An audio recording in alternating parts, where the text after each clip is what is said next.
prayers of our Divine Mother. Our Divine Mother says, in any case, whatever happens and whatever you do not allow fear to invade you. At the slightest touch of it, react and call for help. You must learn not to identify with your body and treat it as a young child who needs to be convinced that it must not fear. Fear is the greatest of all enemies. We must overcome it here once and for all. With my blessing, says our Divine Mother.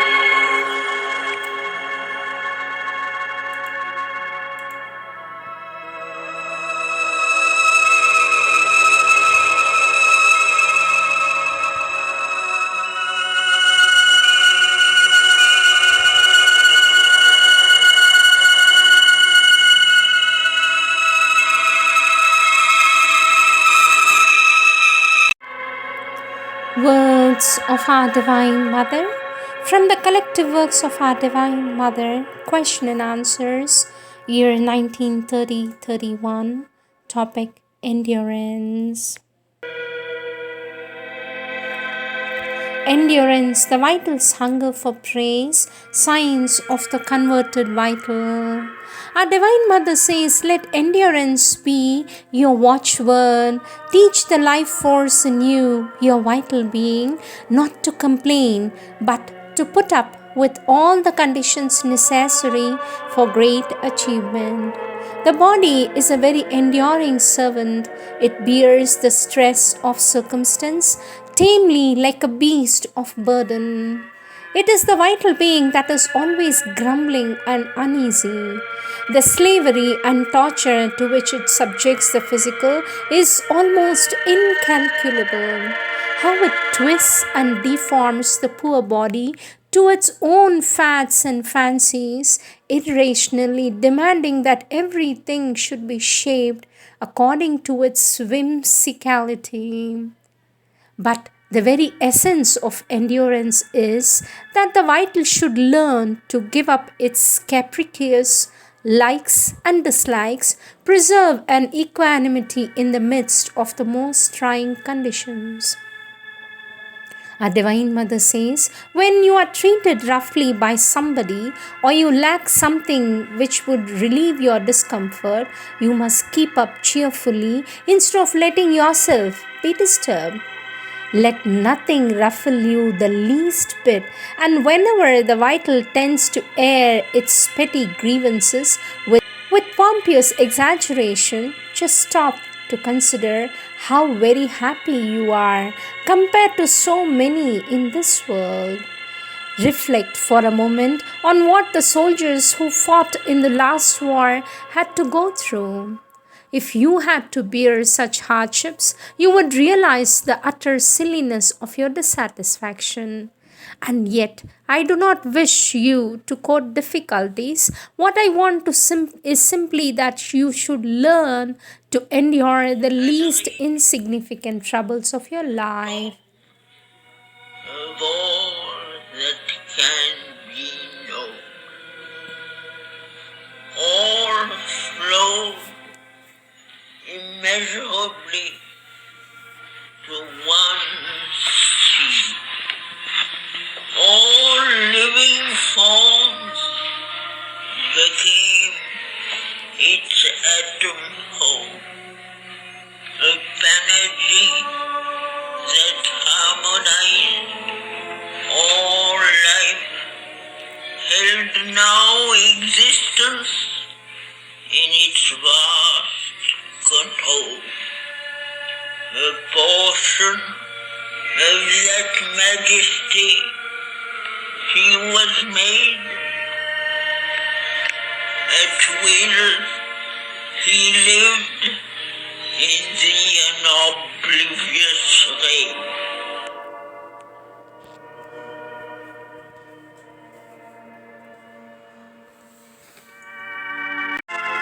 Our Divine Mother says, Nothing great is ever accomplished without endurance. If you study the lives of great men, you will see how they set themselves like flint against the weaknesses of the vital. Even today, the true meaning of our civilization is the mastery of the physical through endurance in the vital. The spirit of sport and of adventure and the dauntless facing of odds, which is evident in all fields of life, are part of this ideal of endurance. In science itself, progress depends on the countless difficult tests and trials which precede achievement. Surely, with such momentous work as we have in hand in our ashram, we have not any less need of endurance. What you must do is to give your vital a good beating as soon as it protests. For when the physical is concerned, there is a reason to be considerate and to take precautions. But with the vital, the only method is a sound kicking. Kick your vital the moment it complains, because there is no other way of getting out of the petty consciousness which attaches so much of importance to create comforts and social amenities instead of asking for the light and for the truth. Our Divine Mother says one of the commonest demands of the vital is for praise. It hates to be criticized and treated as if it were of very little importance, but it must be always prepared for rebuffs and stand them with absolute calm. Nor must it pay attention to compliments, forgetting that each moment of self satisfaction is an offering at the altar of the lords of falsehood. The beings of the subtle world of the life force with which our vital is connected live and flourish on the worship of these devotees, and that is why they are always inspiring new cults and religions so that their feasts of worship and adultation may never come to an end. So also your own vital being and vital forces behind it thrive, that is to say, fatten your ignorance by absorbing the flatteries given by others. But you must remember that the compliments paid by the creatures on the same level of ignorance as oneself are really worth nothing. They are just as worthless as the criticisms leveled at one. No matter from what pretentious source they derive, they are futile and empty. A Divine Mother says, unfortunately, however, the vital craves even for the most rotten food and is so greedy that it will accept praise from even the very embodiments of incompetence. I am reminded of the annual opening of the arts exhibition in Paris when the President of the Republic inspects the pictures, eloquently discovering that one is a landscape and another a portrait, and making platitudinous comments with the air of a most intimate, soul searching knowledge of painting. The painters know very well how inept the remarks are, and yet miss no chance of quoting the testimony of the President to their genius. For such indeed is the vital in mankind, ravenously fame hungry. What, however, is of genuine worth is the opinion of the truth. When there is somebody who is in contact with the divine truth and can express it, then the opinions given out are no mere compliments or criticisms, but what the divine thinks of you. The value it sets on your qualities, its unerring stamp on your efforts. It must be your desire to hold nothing in esteem except the word of the truth, and in order thus to raise your standard, you must keep Agni, the soul's flame of transformation, burning in you. It is noteworthy how, when Agni flares up, you immediately develop a loathing for the cheap praise which formerly used to gratify you so much, and understand clearly that your love of praise was a low moment of the untransformed nature. Our Divine Mother says, Agni makes you see what a vast vista of possible improvement stretches in front of you by filling you with a keen sense of your present insufficiency. The encomium lavished on you by others so disgusts you that you feel almost bitter towards those whom you have once considered your friends, whereas all criticism comes as a welcome fuel to your humble aspiration towards the truth. No longer do you feel depressed or slighted by the hostility of others, for at least you're able to ignore it with a greater ease. At the most, you appreciate it as one of the more testimony to your present unregenerate state, inciting you to surpass yourself by surrendering to the divine. Our Divine Mother says, another remarkable sign of the conversion of your vital, owing to the Agni's influence, is that you face your difficulties and obstacles with a smile. You do not sit anymore in sackcloth and ashes, lamenting over your mistakes and feeling utterly crestfallen because you are not at the moment quite up to the mark. removed its colored veil, and at the unimaginable end of the huge riddle of created things appeared the far-seen Godhead of the whole. His feet, firm based on life's stupendous wing, omnipotent, all lonely seer of time, inward, inscrutable, with diamond gaze.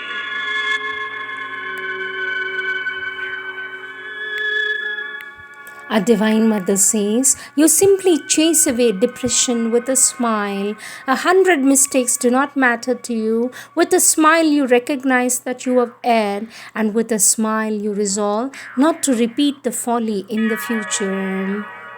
All depression and gloom is created by the hostile forces who are never so pleased as when throwing on you a melancholy mood. Humility is indeed one thing, and depression quite another. The former a divine movement, and the latter is a very crude expression of the darker forces. Therefore, face your troubles joyously, oppose with unvariable cheerfulness the obstacles that beset the road to transformation. The best means of routing the enemy is to laugh in his face.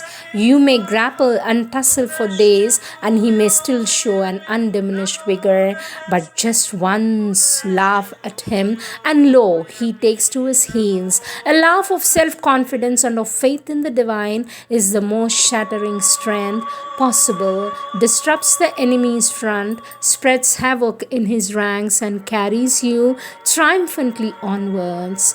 The converted vital feels also a joy in the process of realization. All the difficulties implied in that process, it accepts with gusto. It never feels happier than when the truth is shown it and the play of falsehood in its lower nature laid bare.